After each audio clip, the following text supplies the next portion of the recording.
Hello. This story is part of a series titled Memories of Tehran. Tarof is a way of life for people who live in Iran. Some call Tarof the art of etiquette that takes into consideration your social status and teaches young people respect and humility. In this story, I hope to give you a taste of Tarof.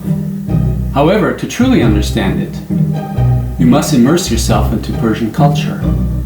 And if you ever get the opportunity to visit an Iranian family, I would highly recommend it. Welcome to Storytime with Kumars. My name is Kayo Jijina, and this is my story titled The Partyline. I hope you enjoy it.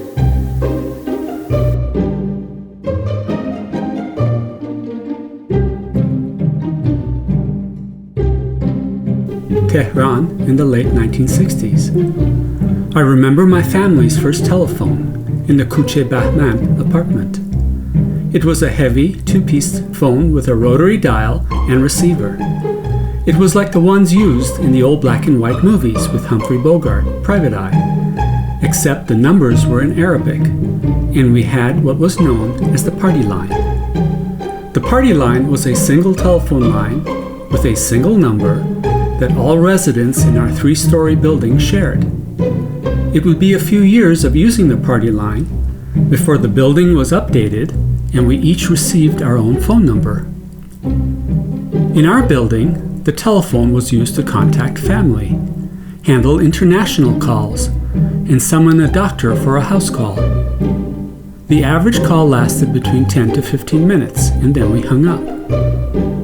If a neighbor was on the line and someone had to make a call, you would pick up the receiver, apologize profusely for cutting in, and then hang up.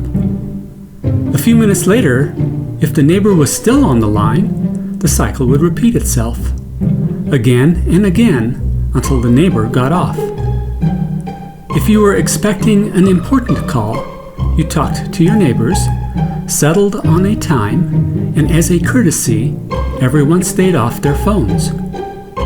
If you were my dad and expecting friends or family from India whom you did not want to see, you told your neighbors that you would be out of town when you really were not, and remained silent with the curtains closed for several days, until he was certain they were gone.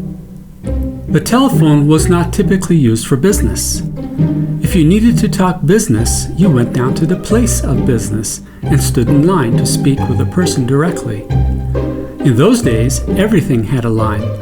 If you needed to discuss a matter with the bank, talk to a government official about a document, the telephone company about a bill, or the grocer about rice, you went down to the place of business and you got in line.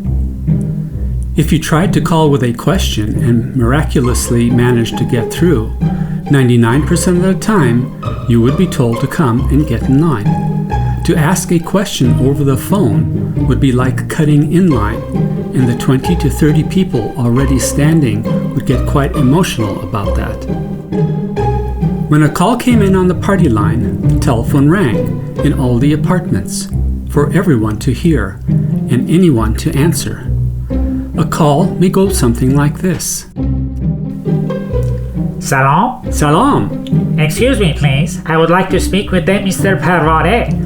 Ah, just a minute. I will ring them for you. مرسی دست شما درد نکنه. Translated. Thank you. I hope your hand does not hurt. Not at all, please. My pleasure. Excuse me, I will ring them for you now. مرسی. I never figured out why, but you had to repeat thank you or merci several times before it would count.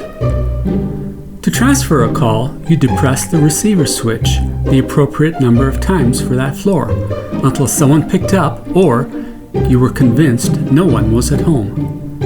On our phones, the receiver switch did not disconnect the caller. If someone picked up, you would then hang up on the caller and then the two would be connected. If no one picked up, you would suggest to the caller they should call back and then hung up. Depressing the receiver switch was like a melody and went something like this. First floor. Ding, ding, ding, ding, ding. in a constant, slow succession with no breaks. That was the easy one. Second floor. Ding ding, pause. Ding ding, pause. Ding ding, pause. Ding ding, pause. The pattern, the beat, and the timing were important. Third floor. Ding ding ding, pause. Ding ding ding, pause. Ding ding ding, pause. Thank goodness our apartment only had 3 stories. Trying to keep an accurate count for a 10 to 20 story building would have been a nightmare. With the party line, you got to know your neighbors, and you knew their faith. People were open about it. On the first floor lived the landlord and his wife and their 3 children. They were of the Muslim faith. Their oldest daughter, Mani J, who had the same name as our mom, she babysat brother, sister, and I on occasion when mom and dad went out. On the third floor lived a family of 4. Husband, wife, 1 boy, and 1 girl. They were of the Baha'i faith. A large picture of Allah hung in a gold-etched frame on their living room wall. Our family lived on the second floor. At first, there were 4 of us, and after my sister was born, 5. We were of the Zoroastrian faith, or since mom and dad were both born in India, Parsi, meaning Persian Zoroastrians who immigrated to India. Knowing when to pick up and when to get off was an integral part of every phone call. If you listened, you could hear a single ding when someone picked up to dial out. If the phone rang and someone answered, you could tell when they hung up, again, by a single ding. If you picked up the phone and someone was already on the line, you would excuse yourself and gently hang up, resulting in a single ding. If you were extremely skilled, you could gently lift the receiver while someone else was on the line and they might not hear a thing.